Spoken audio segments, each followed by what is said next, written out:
Hello students, कैसे हैं आप लोग। आज आप लोगों के लिए जो टॉपिक है वो है लिंग संलग्न वंशागति। जो कक्षा 12 जीव विज्ञान के छात्र हैं उनके लिए ये टॉपिक काफी इंपॉर्टेंट है और काफी उपयोगी सिद्ध होने वाला है। मानव में लिंग संलग्न वंशागति अर्थात sex linked inheritance in human.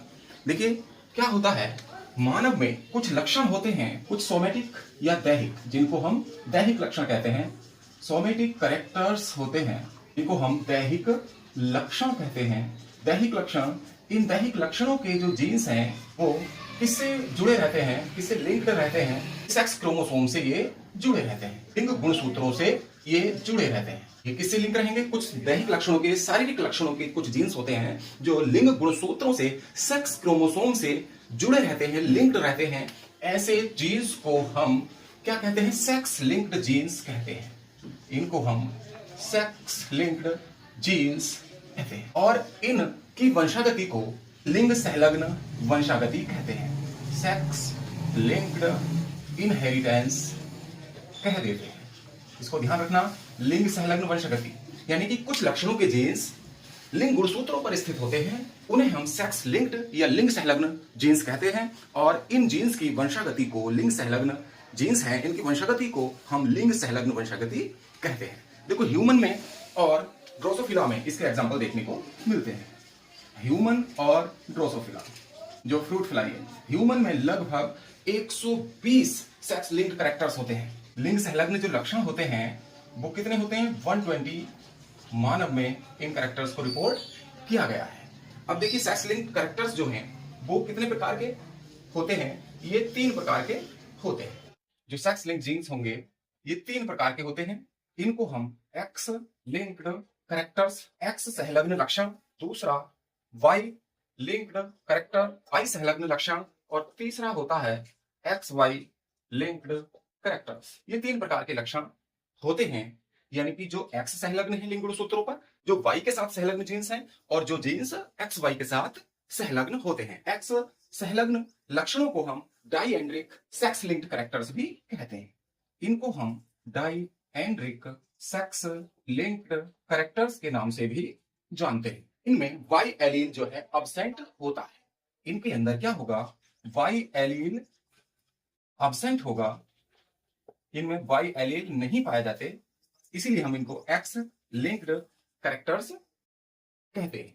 और इनकी जो वंशागति है उसको हम क्रिस क्रॉस इनहेरिटेंस भी कह देते हैं। इसकी वंशागति को हम क्या कह देते हैं? इसको ध्यान रखिएगा, criss cross inheritance. Criss cross inheritance के नाम से भी इसको जाना जाता है। और इन लक्षणों के जो जीन्स होंगे वो कहां होंगे? इस क्रोमोसोम के एक्स क्रोमोसोम पर स्थित होंगे। जो एक्स क्रोमोसोम है, एक्स क्रोमोसोम, तो ये जो जीन होंगे इस क्रोमोसोम पर, तो वो कहां होंगे? एक्स क्रोमोसोम के नॉन होमोलोगस पार्ट पर।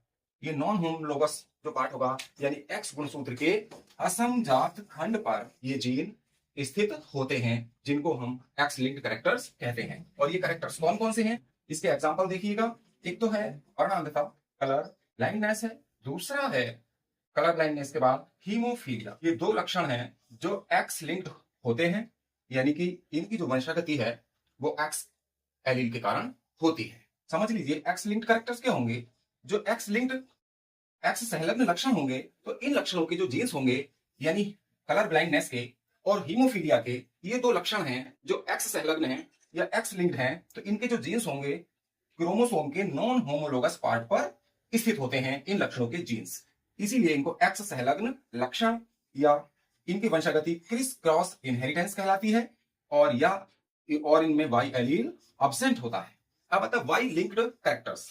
देखिए जो वाई लिंक्ड कैरेक्टर्स हैं इनको हम होलेंड्रिक सेक्स लिंक्ड कैरेक्टर्स भी कह देते हैं। होलेंड्रिक सेक्स लिंक्ड कैरेक्टर्स के नाम से भी हम इनको जानते हैं, वाई लिंक्ड कैरेक्टर्स। और इनके इन लक्षणों के जो जीन्स होंगे, जो हमारा वाई क्रोमोसोम होगा, इन लक्षणों के जीन्स इस वाई क्रोमोसोम के नॉन होमोलोगस पार्ट पर जो जीन होंगे कहां स्थित होंगे? नॉन होमोलोगस पार्ट पर स्थित होंगे। बिल्कुल सेम वही, यहां एक्स क्रोमोसोम के नॉन होमोलोगस पार्ट पर स्थित थे, यहां वाई क्रोमोसोम के नॉन होमोलोगस पार्ट पर ये जीन स्थित होते हैं। और इनकी विशेषता ये है, एक्स क्रोमोसोम में जो एक्स क्रोमोसोम होगा उसमें इन लक्षणों के एलील नहीं होंगे, या इनके एलील में ये जीन्स नहीं होंगे एक्स में। इसलिए ये जो फादर से संतानों में, इसीलिए इन लक्षणों के जो जीन्स हैं वंशजों में, संतानों में फादर से जाते हैं, ऑफ स्प्रिंग्स में, पुत्रों में जाते हैं, सन में जाएंगे, डॉटर्स में ये लक्षण नहीं जाते हैं। अब आता है, देखिए इसका उदाहरण है वाइलिंग का हाइपर ट्राइकोसिस ऑफ ईयर्स। इसका एग्जांपल देखने को मिलता है कर्ण पिन्ना पर, यानी कान पर जो बाल पाए जाते हैं वो हॉलैंड्रिक लक्षण है, यानी कि वाइलिंग कैरेक्टर्स है।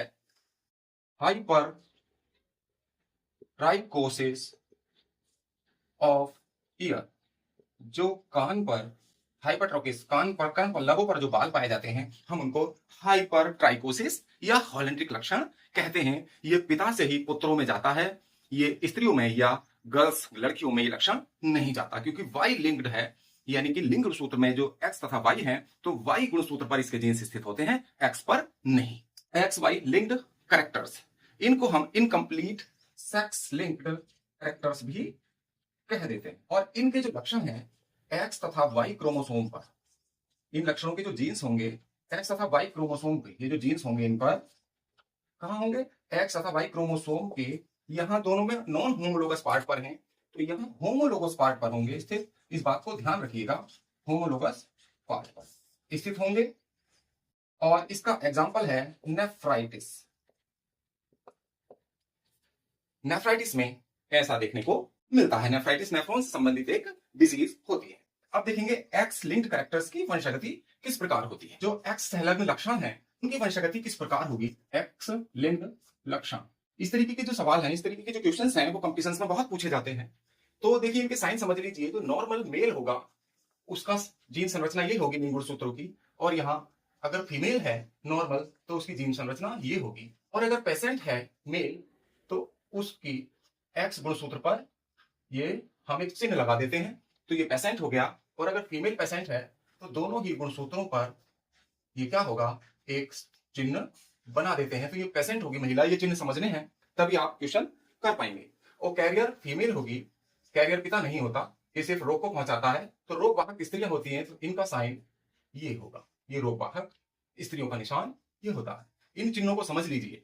अब देखिए अगर हम ऐसे संयोग बनाते हैं कि वर्णांधता, एक तो कलर ब्लाइंडनेस वाले हैं, कलर ब्लाइंडनेस या हीमोफीलिया, इन दोनों रोगों की वंशागति बिल्कुल एक तरह से ही होती है। अगर मान लीजिए मेल, अगर कोई पुरुष सामान्य है और स्त्री यानी फीमेल जो है वो रोग वाहक है, तो रोग वाहक का चिन्ह ये होगा।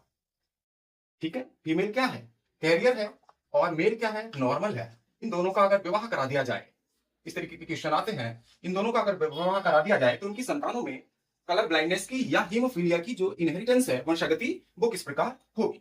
तो यहां देख लीजिए, यहां सीधे करवा देते हैं, इस एक्स का इसके साथ क्रॉस कराएंगे तो X0X रोग वाला पहले दिया जाता है, इस एक्स का फिर इससे कराएंगे तो X आ जाएगा। अब वाई का देखेंगे तो X0Y और XY।